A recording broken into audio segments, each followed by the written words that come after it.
Are you feeling the squeeze to do it all, to get it all done, fit it all in this summer? Maybe a little FOMO, that fear of missing out? Now, I grew up in the 80s and 90s. More so, my younger childhood would have been in the 80s and then getting to like tweens and teens and college time for the 90s. And I loved it and thought, you know what? I kind of want to recreate this a little bit because it was just good. It was sweet. It was peaceful. And so I brought that feeling of growing up in the 80s, having my childhood then, to my children's childhood. And now they and we look back with such fond memories. And so today I'm going to share with you my go-to ideas for the 4 favorite things that I did with my children during the summer, in hopes that if you are trying to give your kids an 80s or 90s type of summer childhood, that these are really going to give you some great ideas. So stick around. Welcome to Little by Little Homeschool Podcast, where you'll learn tips and strategies that will empower you to home educate your children. I'm Leigh Nguyen, a homeschool mom of over 12 years, which includes 2 graduates. When I started homeschooling, I was pretty much on my own and was desperate for encouragement and help. My mission is to be a source of encouragement and help to you. Whether you are just beginning your homeschool journey or you're deep into the homeschool lifestyle, Little by Little Homeschool wants to help you stay the course, because all the time you are investing into your children is completely worth it. If you're ready to take your homeschool to new levels, keep listening. More and more families are wanting a simpler life. We've seen the rat race. We've been a part of the rat race. And maybe even if you or your husband's job takes you out of the home a little bit to the rat race, we really want to insulate and protect our children so that they don't feel that. The amount of times that I have heard kids talking about being anxious, it just saddens me. And I know that that probably would sadden you as well. And you want just a more simpler life. And this definitely applies to your summer break.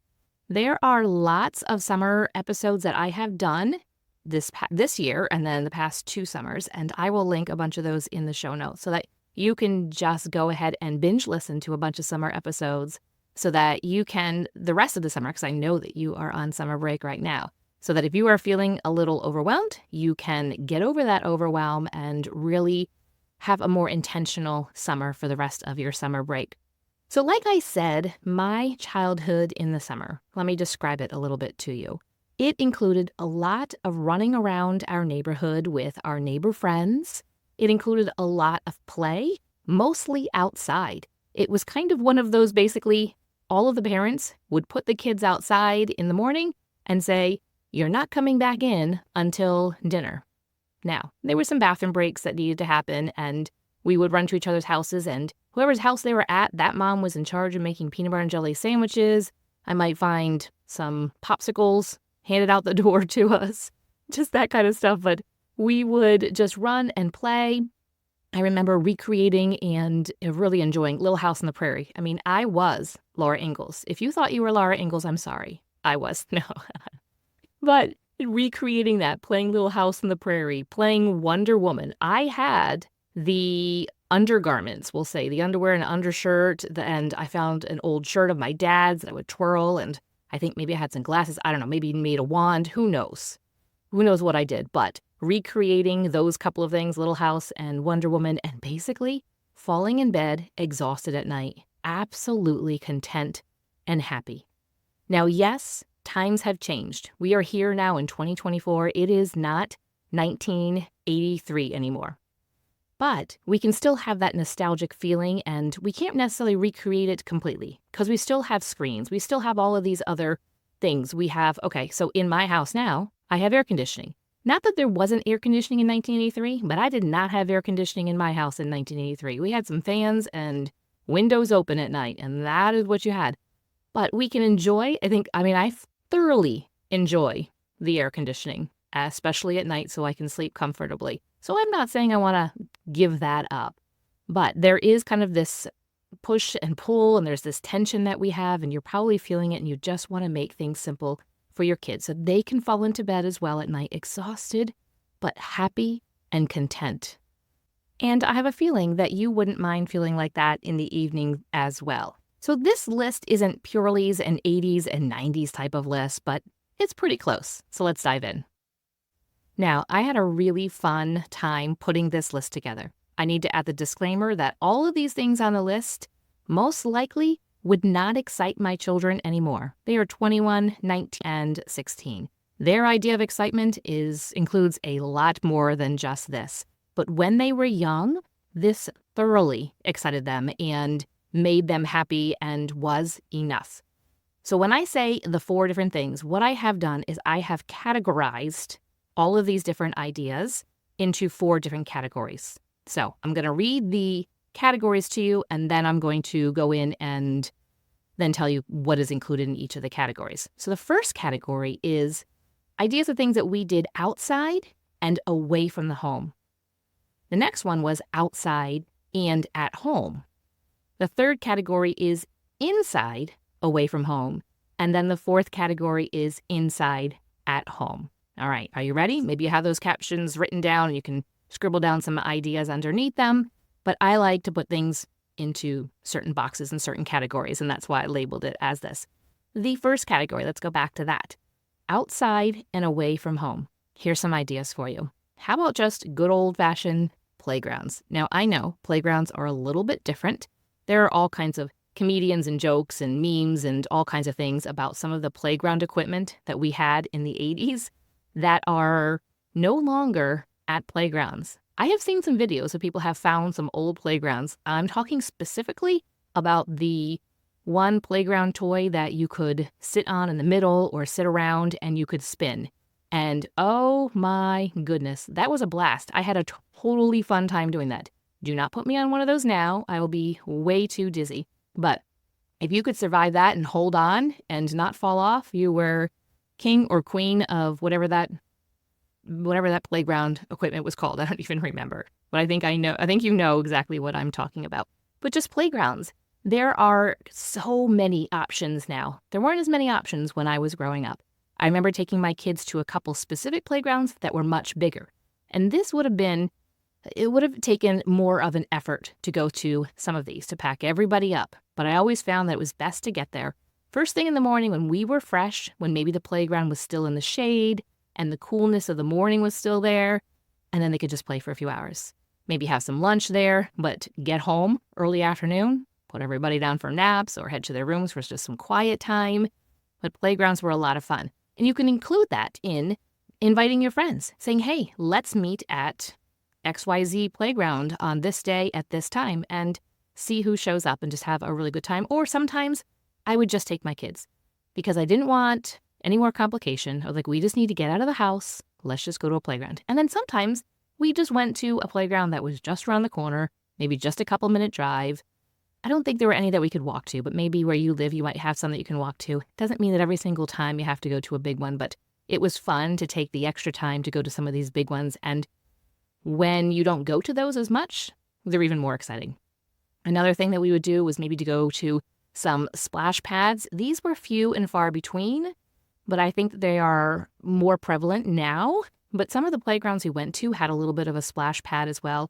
But that's just fun. You don't necessarily have to worry about your kids in a pool at that point, but you can put them in their bathing suits, grab some towels, and let them run around. You can go ahead and sometimes it can be really hot and just use the excuse of, oh, I need to kind of watch and follow along with the toddler, make sure they're okay, or go check on my kids, just so you can kind of walk through the mist a little bit, just to kind of cool off some. Not so much that you're sitting there dripping wet. That might be a little weird, but I know that some of these splash pads actually encourage parents to wear their bathing suits, so whatever you feel comfortable with. Another thing that we would do outside and away from the home would be play dates. They could be at a playground, they could be at a park, or they could be at somebody's house. The last thing with the outside and away from home is that some years we got pool memberships, and that was a lot of fun.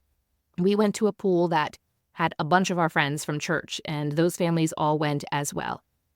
It was, well, for me at that point, it was probably a little bit of a drive. It's probably about 25 minutes away, which is maybe far or not far. But when you have 3 kids and you got to pack everything up, along with snacks, along with lunch, everything that you need for the pool, and then also maybe get home in time for a toddler to take a nap, took a lot of effort.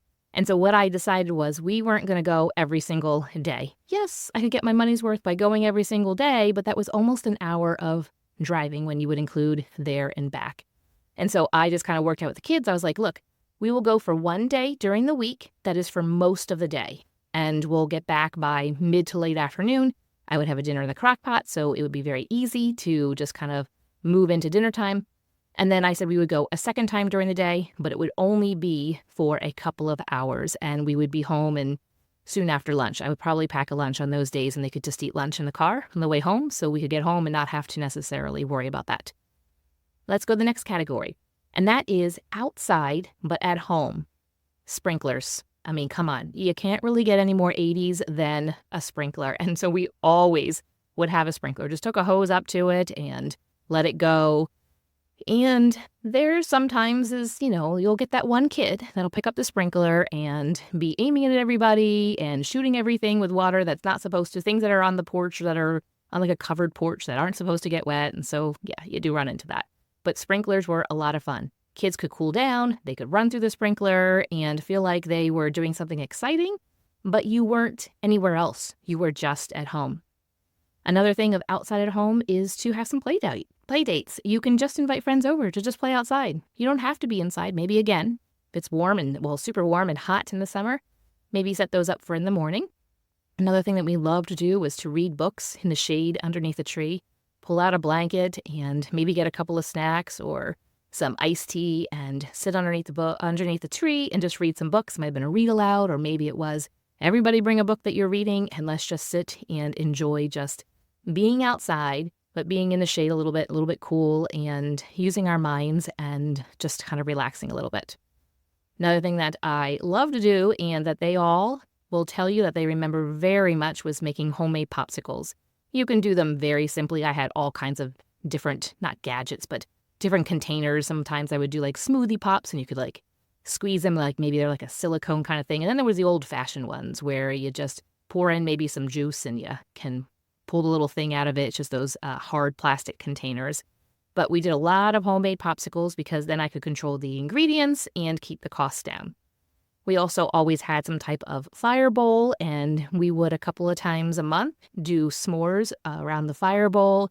That was a lot of fun. My kids thought it was fun to head back outside after dinner. And of course, I mean, who wouldn't enjoy s'mores and extra marshmallows and running around? And James and I would enjoy just kind of sitting there and just talking and enjoying our s'mores as well. But then they would just run around and play with their cars and who knows what other big wheels and just having a really good evening, good quiet evening as a family. Added on to that would be things like catching lightning bugs. I don't know, do you call them lightning bugs or fireflies? Where I grew up, we called them lightning bugs, but they're the same thing. But that was always a fun highlight of the summer. The first evening that we would be out and you could see them and we'd catch them and then release them. The last thing that we enjoyed doing outside at home was having a vegetable garden. That was a lot of fun. Now, it wasn't always fun for all of my kids. Some of them enjoyed it even more than others. And sometimes in some years, I had just a small, like a chicken wire fence. It was only 18 inches around. And I thought maybe we would have a lot of rabbits that would get into it. We didn't.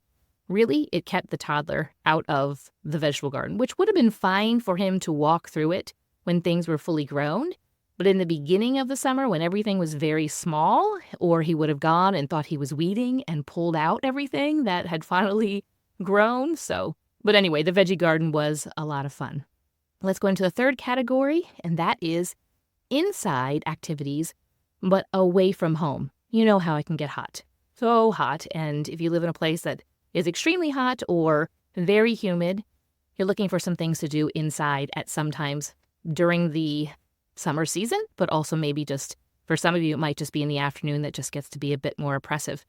We went to dollar movies. There would be movie theaters that would offer for maybe $1. You could come and be a family-friendly movie. Now, your idea of a family-friendly movie might not be with their idea of a family-friendly movie, and I would pick and choose which ones I was okay with going with. And just because sometimes they would say family-friendly, I was like, that doesn't really qualify as family-friendly for me.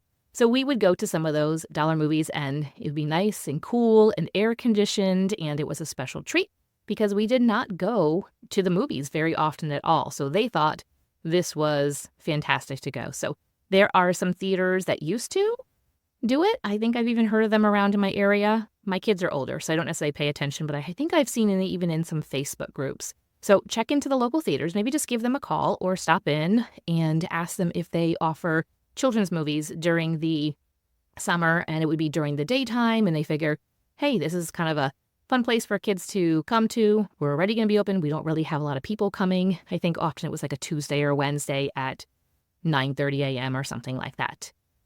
Next thing about under the category of inside and away from home would be going to children's museums. Now, as your kids get older, maybe regular museums might kind of fit this, but we're able to do something inside, often included a lot of play and a lot of exploring. But again, we were inside in the air conditioning and they were having a good time. You could meet up with some friends there. I have had friends who have gotten memberships to children's museums. That's been maybe something that you might find a children's museum that will give you a summer membership, or maybe it's a year-long membership that you can do. But just having some type of place for the kids to play and be a little bit cool. And sometimes for us with homeschooling, I couldn't always fit in, or I didn't necessarily want to fit in a lot of running around during the school year. So the summer was a perfect time to go visit those children's museums. And the last thing that we did often, which was inside and away from home, was vacation Bible schools.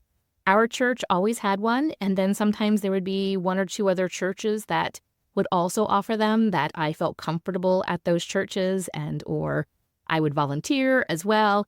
And so the kids had a really good time at vacation Bible schools. Some years, we even went back to my hometown, back to the church that I grew up with, stayed with my parents, and the kids would get to go to the vacation Bible school in the church that I grew up in, and that was so much fun as well. The last category is inside activities at home. Well, a lot of these included, well, let's just say a lot of days were just quiet days at home for them just to play. I would maybe take some days that were just kind of quieter, just, calm my mind and my heart down a little bit. Or I might use that time that they are quietly playing to catch up on some things. And you'll definitely want to be here for the episode that's coming up on Thursday, because we're going to talk about some of that as well. But just some quiet days at home just to play and just to be at home. We would do family game nights. That would usually probably happen on a weekend when my kids were younger. My husband worked like a second or a third shift, and he just worked different hours. And so it was easiest just to do those on the weekends when he would be home. We would sometimes do afternoon movies, I know you can stream movies now, but this was a little while ago with my kids, and we would have DVDs, and guess what? We had VHSs as well. And we would just watch a movie, let them maybe build a fort. We had a finished basement, and so it was even cooler down there. You didn't even need air conditioning at all. It was just felt nice and cool down there, and they would maybe make some forts, and maybe I would make some popcorn, and they would watch a movie, probably a movie that they had watched a million times, probably something like Cars. I think that we all had the original Cars movie memorized, but that was always a kind of a fun, special little treat to do as well. And the last thing is we would do puzzles. Maybe you can have kids that are older and you can leave puzzles out and everybody just kind of works on it as it goes along. If you have little ones, that might not necessarily work unless the table is high enough that they can't reach all of those little pieces. But I hope that this has given you some ideas and ways of adding some fun and some different ideas to your days. Not every day has to be home. Not every day has to be out and about. And like I mentioned earlier, I will put in the show notes some different episodes about how you can kind of set up your days and how you can look at it in the summer. I actually would love to get to know you better, and a great way to do that would be in our Facebook group. If you have not joined, I'd love for you to do that and let us know a bit about you. You can share about your family. You can ask questions. There is a link to the private Facebook group in the show notes. Or you can go ahead over to facebook.com/groups/homeschool lifestyle community. That's all kind of one word. There's no spaces or anything like that. So facebook.com/groups/homeschool lifestyle community. I would love to get to know you there. And there are a lot of moms over there that would love to get to know you as well. Friend, I hope that your summer's going really well, and we'll see you right back here in the podcast on Thursday. Thank you for listening, friend. I'd love to connect with you more. You can find social media links in the show notes and share this episode with a friend who could use a boost to her homeschool. See you back here real soon.